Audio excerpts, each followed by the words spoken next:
There was a time I almost broke up with someone because they were too good to be true. Has it ever happened to you?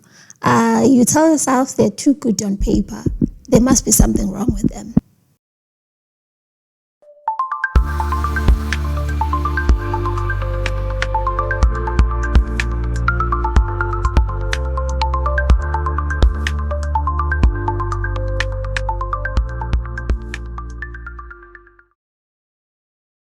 Hello and welcome to Future Husband Diaries. My name is my Onesis Asbanda. Welcome to the girl that has been healing with us, to the girl that has been praying with us, to the girl that has been journaling with us. I mixed the order, right? It doesn't matter. So if you're new to the platform, like, subscribe, and enjoy the content that we've been putting out there. And if you are a returning subscriber, welcome. And I hope that you enjoy today's topic. Today's topic is one thing that has affected me for some time. I used to tell myself that I have the type. I will tell myself that my type is this and this and that. And then when I was looking back at it, I was like, was that person really my type? Or I was really familiar with what he did to me and all the other people that came afterwards in such a way that I thought that is my type. And when I was looking into it, those people were toxic to me. I used to tell myself that whenever you are having an argument, that's how you know you love someone. That's how relationships had been like for me. I told myself that the more we have that big blowout of an argument, throw things and, sort of like fight, really fight. That's what tells you whether I love you or not. And then because every time after that kind of explosive kind of fight, that's when I told myself okay, so I'm in it for the long haul. I'm really in love with this person because that was what was familiar to me in my mind. And I told myself this is how love is supposed to be because that is how I had experienced those kind of relationships before. I had experienced that kind of love and I told myself that is the love that I should be looking for in other people. And I remember this other person asked me, how do you know that this person is for you? How can you know? And I told him straight up, and I didn't even step a bit. And I told him that, once we have that fight, I will know. And my mind had reprogrammed that into thinking that is what love is all about. And with the healing that I've taken over the years, and the studying and learning about myself, who I am and what I'm worthy, and how I need to heal from situations that were very hurtful to me in the past in order for me to actually get into a space where I'll actually say, now I'm starting the progress of healing, because I'll never get to a point where I'm saying, I'm fully healed, I'm good, come and get me. No. Healing is a process where every single day I discover something new about myself and I work towards that thing. And there was a relationship where I almost broke up with someone because in my mind, I told myself, this person is boring. I told myself, this is not the person for me. This person doesn't really love me. What kind of fight is this where we actually talk about it and resolve? This is not how fights should be. And I went on to look at it and be like, this is how it's supposed to be. This is what shows me that you are really the one for me because of the kind of fight that we're going to have. It needs to be big. It needs to be explosive. It needs to be all of that. And with the healing that I've actually taken over, that I've actually learned over the years, as that is not what was healthy. Because to me, it was familiar.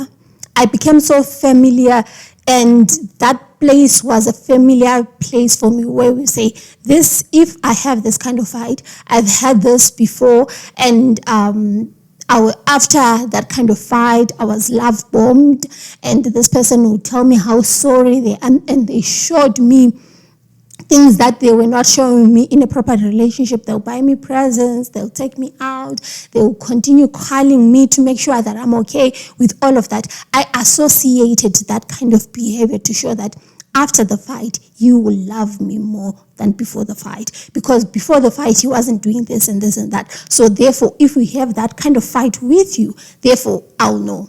And with that, that's when I've realized this. That wasn't healthy at all. That wasn't a space where I'll actually get to a point and be like, this is it. No. And we have taken toxic relationships and taken them to be put them on a pedestal where we actually look at them with rose-colored glasses and think this is the perfect space and this is where how love should be like. My situation and your situation might not be the same. The way that you would have taken that kind of love and I have taken that kind of love is not the same.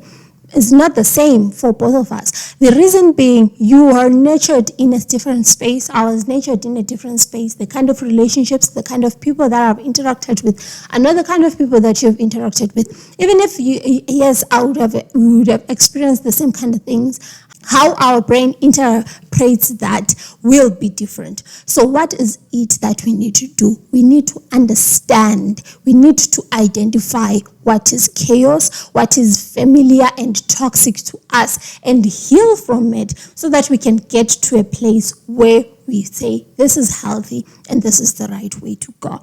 So for me, I have learned that wasn't healthy at all. Chaos is not supposed to be healthy at all because I've gotten to be so familiar in my chaos that I actually thought that was the right way. That was how dating was supposed to be.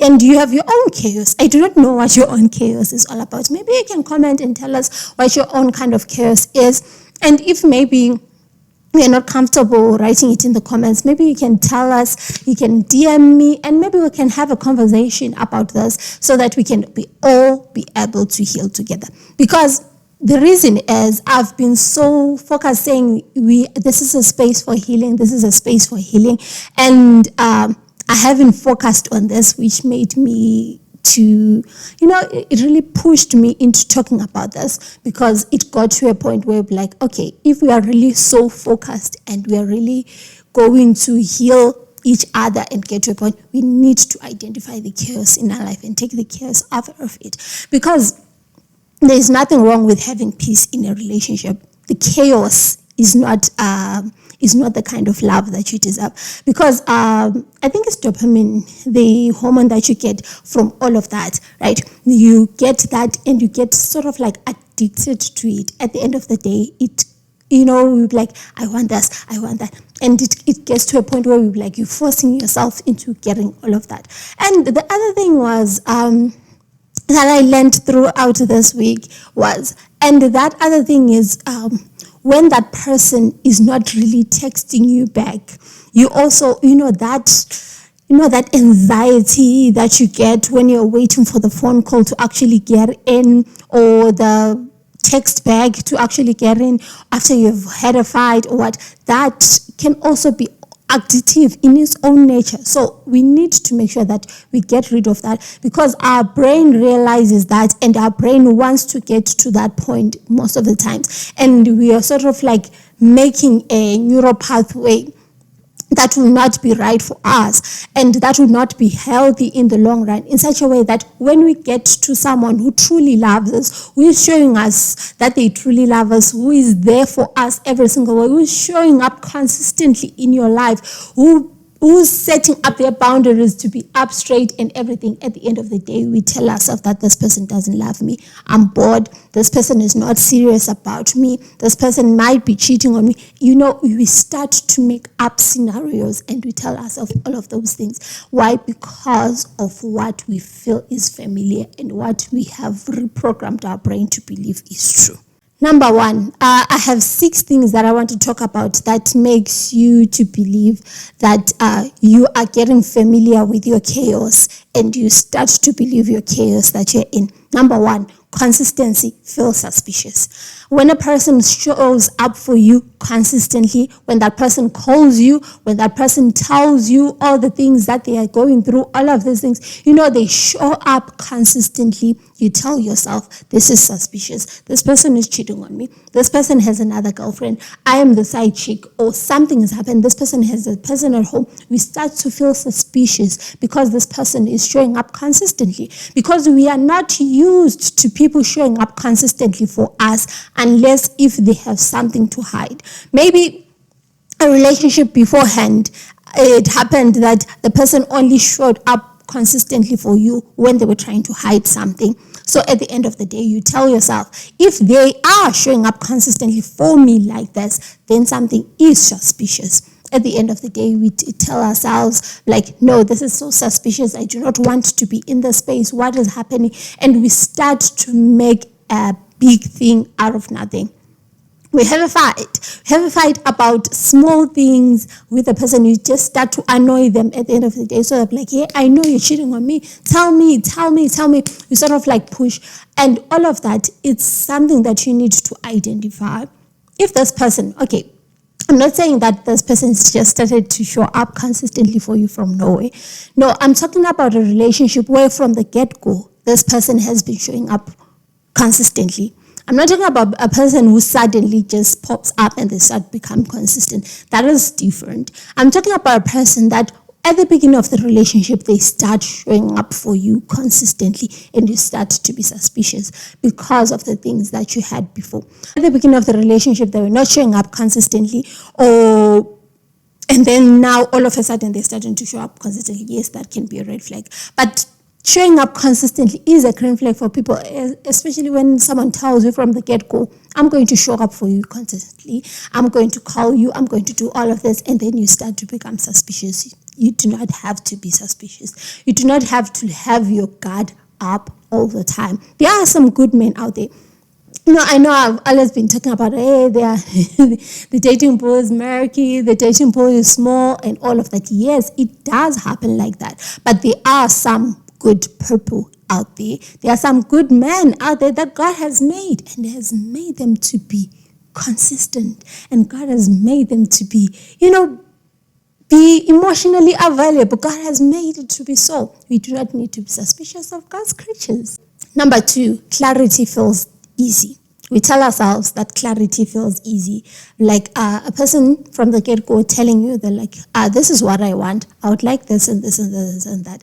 Then you're like, this sounds, no, this is not it. And we tell ourselves, like, no, this person is telling me lies. There are some things that he wants. Maybe there are some things that he wants. We start to have, because we are so used to people being clear to us only when they want something from us or when they are what. And then we get to a point where we say, this is not it. Something is definitely wrong. So those are the things that you need to be asking. Look, there are some people who are clear. There are some people who have been going through the motion and they've actually been healing, and they've got to a point where they're actually clear about what they want in a relationship. And they tell you from the get-go, I want this and this and that. And they're very clear and they articulate and they tell you things. For example, a person might tell you, when it comes to during the day, I will not text you back.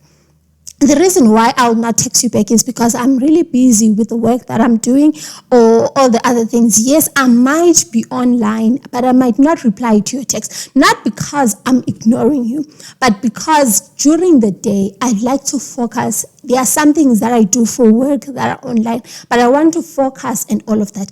After work is when I will reply to you, and then I'll do all of these things. And then person being that clear, and then start become suspicious. What is he doing during the day? Who is he with during the day? What is happening during the day?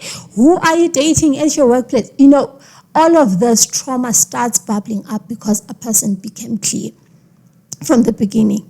There are some people that are clear, and maybe if a person changes behavior along the way, then that is a red flag. But if that person from the get-go, they became very clear and what they would have liked, then we start to be like, no, there's something wrong. And then we tell ourselves, like, but my ex used to work at a multi-billion-dollar company and used to do all of this, and you still get time to text me back. What is so serious about you that you cannot take the 5 minutes just to text me back during the day? Like, yes, babe, I know, but I am not like that. I am not him. So stop comparing him to the person that you had before. Do not do that, because at the end of the day, you are bubbling up trauma and feelings and comparing him. And that is the beginning of the end for some relationships. Number 3, peace feels like boredom. Peace feels like boredom, where you're like, we're not even fighting in this relationship. What is wrong with this? I actually had a situation like that. Should I talk about it? No. I actually felt bored because we were not fighting. I was like, what is wrong with you? I even went on to him like, dude, what is wrong with you? Why are we not fighting? Like, why are you so boring that you can't even fight with me? But to other people, fighting and peace is what they are looking for in a relationship. Make it in such a way that you are the peace that that person wants to come back to at the end of a long and stressful day. Because if you do not become that peace, at the end of the day, other people they end up not texting you, they end up not talking to you because you are one of the things that is not bringing them peace. So peace and the comfort that you need is not boredom. Because our brain is so used to being overstimulated, is so used to being a lot of information coming to us, a lot of things coming onto us, a lot of situations not being right, a lot of situations not being the right kind of spaces where we, at the end of the day, we feel like, no, we're supposed to be having a lot of this, it's supposed to be overstimulated with this and that, all of these things happening, having a lot of issues and all of that. And then when things start to go well, we say, then there's something wrong. Oh, I'm bored now. What kind of relationship is this that is this boring? So at the end of the day, those are the things that we should be asking ourselves. Like, no, sometimes peace is what we're looking for in a relationship. Make that person your peace, your comfort at the end of the day, so that you come home to that person, you feel so close to that person. That is what relationships are all about. Number 4, emotional availability feels overwhelming. We get to be like, if person tells you exactly what they're feeling, exactly what is going on, and they become emotionally like, this is so overwhelming. Why is this person telling me? This person shouldn't be telling me that. At the end of the day, we start to feel overwhelmed because that person is being vulnerable to us and they are sharing all of these things. Why? Because we do not want to share anything with them. We are at a space where we are closed up, and being vulnerable with someone is not something that we are very comfortable with. At the end of the day, we'll be like, okay, I would like to stop. This is overwhelming. This is too much for me. Like, why are you telling me this is too much for me? You need to be in a space, in a relationship with someone in such a way that you are open to that person. You need to be in a space where you can be vulnerable with that person. If you find yourself that you cannot be vulnerable with that person, then there is no need for you guys to be in a relationship. Then that relationship can be kind of transactional, right? But if you are building a true relationship with this person, where you want to build something together, where you want to be that kind of people that are close and there is nothing else that can keep you apart, at the end of the day, what is it that you need to do? You need to be vulnerable, and the other person needs to be vulnerable. And the way that we're supposed to be vulnerable, someone they talked about it, how it's all about being naked to the other person, where you show all the things who you are, and the person also shows you who they are. At the end of the day, emotionally, we share that kind of connection. And it can only be possible if both of you share that kind of thing. If maybe you are not sharing and the other person is sharing, it feels there's a kind of imbalance that is there. At the end of the day, the other person feels like you are taking advantage of them, and you feel like this is overwhelming for me. But if you get to a space where both of you become vulnerable, and you tell him, so many times we expect ourselves to be so healed before we get into a relationship that will be like, okay, now I'm perfect. Because if you wait for something like that, it might not be possible up until you're like 60, 70. And then you'll be like, okay, now I'm fully healed. Come in. That's not how things are. But you need to be vulnerable with the person that you're in a relationship with. Tell them, I have had relationships before that were like this and this and that, and there was chaos and all of this. I'm willing to work on myself. I have the push, I have the inner capability to work on this. This is what I want to work on because this and this and this happened, and I understand, I acknowledge that there's something wrong when it comes to this. Therefore, I would like to work on it. I have a problem when it comes to you being on your phone and not texting me back, because the person that used to do it before was cheating on me when I thought they were busy at work. I understand that you have that problem. That's something that I acknowledge, and I therefore want to work on it. I am going to be working on towards this so that at the end of the day, I feel very comfortable with you being like that. I understand the problem is not with you. The problem is with me. I have to work on that. If that person acknowledges, then that is a healthy green flag. The problem is, at the end of the day, we tend to bottle up our feelings, and we tend to sort of like start hating the other person for doing other things, while at least we're not vulnerable enough to talk about the situations, talk about the things that are affecting us. You talk about, this affects me. When you do this, it triggers me in this way. So therefore, I acknowledge that the problem is with me. It's not your problem. And do not try to force that problem to being their problem. I understand and I acknowledge that is my problem, and I'm willing and I'm working towards it. Then that is a healthy space. But let's not try to take our emotion and try to bottle it up, and then we'll be like, oh, this person is overwhelming. We need to be vulnerable together. Number 5, healthy boundaries feel like rejection. So, from the get-go, we need to set up healthy boundaries for relationships. The problem that we have is most of the times we get into a relationship and then we do not define the boundaries that are there. At the end of the day, we end up getting hurt. So if someone is setting up healthy boundaries, as I am saying, healthy boundaries, not just boundaries, there are some boundaries which are not healthy. If that person is setting up healthy boundaries, it is not a rejection on you. For example, how can I say this?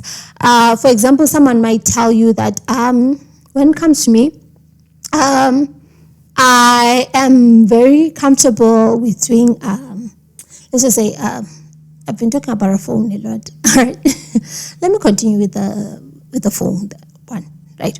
So a person might say, when it comes to me, I'm very comfortable with you calling me at this time and this time is it. But then at this time, I'm not comfortable because I feel like that is my me time. That's when I get to that's when I get to move on from the time when I was at work to home time. I need to recalibrate my mind so that at the end of the day, I am at the right space to show up for you. So after work, what I will do is I would like to have that 10 minutes to decompress and, get to home mode, right? And I can come and visit you at that time. That is what a healthy boundary is like for me. Then do not feel like that is a rejection on your part, where you'll be like, okay, this person doesn't want to spend time with me. No, this person does want to spend time with you, and they've told you that they would like to spend time with you after they've decompressed, because work has been stressful and they don't want to bring that stressful work kind of mode into you. What they would like to do is to decompress and then shift their mind so that at the end of the day they can show up and be healthy for you. Do not take that as a rejection. What you need to do is make sure you talk about it from the get-go. What are the healthy boundaries that you have? What are the healthy boundaries that the other person have? So that at the end of the day, all of you, we stand and we try to understand each other. There are some people who understand, but I'm not a texting person. I do not like texting. I feel like it's unfamiliar and it's unhealthy because I do not understand people's tones and I tend to miscommunicate, or I can tend to miscommunicate, or I do not understand what will be going on. So therefore, I'll prefer for you to call me. And if you call me, I can understand your tone. I can understand all of that. So throughout the day, texting will not be okay for me because I might say something that might offend you. But at the end of the day, I might call you or we might video call, and that is how I can show up for you. Do not take that as a rejection, because that person is being clear on what their boundaries are and reasons why they have that kind of thing. They have that kind of boundary.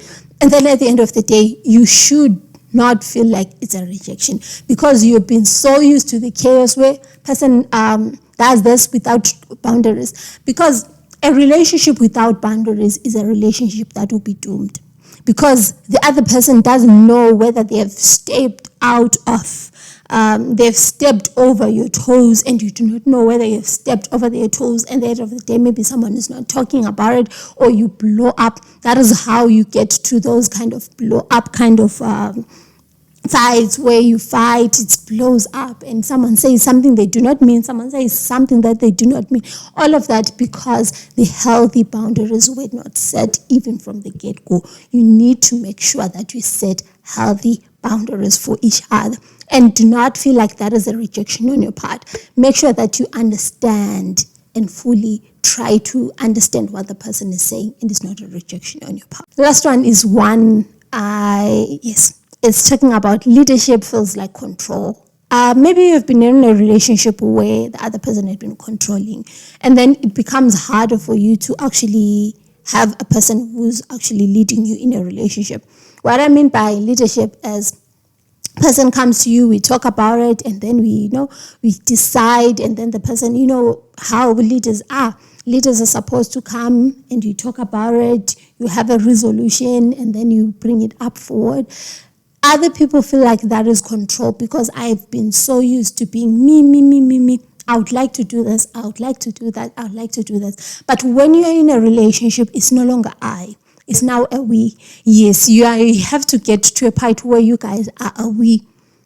Where you say, we are comfortable doing this, we are this, we are that. So that kind of leadership, if someone shows up and they make sure that both of you have a conversation before making a decision, and the other person doesn't feel like you making decisions on their own, they are making decisions on their own, but you guys come together and make sure that you have that relationship together and you have decisions that you actually make together. The other person might feel like maybe you're controlling them, because now it might happen. It's not all the time, but what happens is most of the times, what happens is maybe you are bringing a suggestion, I'm bringing a suggestion, and we bring it over. After we've talked about it, it gets to a point where, yes, the decisions, they're not the same, right? But yours feels like a little bit better than mine, and we end up taking yours. Like, hey, he's controlling me, he's taking the decisions only for himself. But make sure that if he's taking decisions on his own and not involving you, that is control. And taking decisions that he's saying they are good for you, but when you're looking at them, they are not really good for you, then that is control. But leadership is all about you, both of you coming together and making a good decision for both of you that will help you in the long run. That is what it's all about. So that is what leadership is all about. So all of these things is just 6 things that I wanted to talk about today, that will make sure that you are not living in your chaos and you have been so comfortable in your chaos in such a way that you ignore green flags that might come. So do not ignore green flags. Make sure that you understand yourself, understand the partner that you're in. Make sure that both of you are growing towards a common goal. That's all that I had for you today, and I hope that you will continue to heal and learn more about yourself, so that at the end of the day, the next relationship that you're in will not be affected. That's all that I had for you today. Like, subscribe, share it with a girl who you think really needs to heal. This is an episode that you need to send personally to someone who needs to heal. Send it personally, send the link and copy and send it, because we need to heal. Even if that episode is just going to serve one person that really needed to heal, make sure that that person gets it. That's all that I had. See you next time. Bye.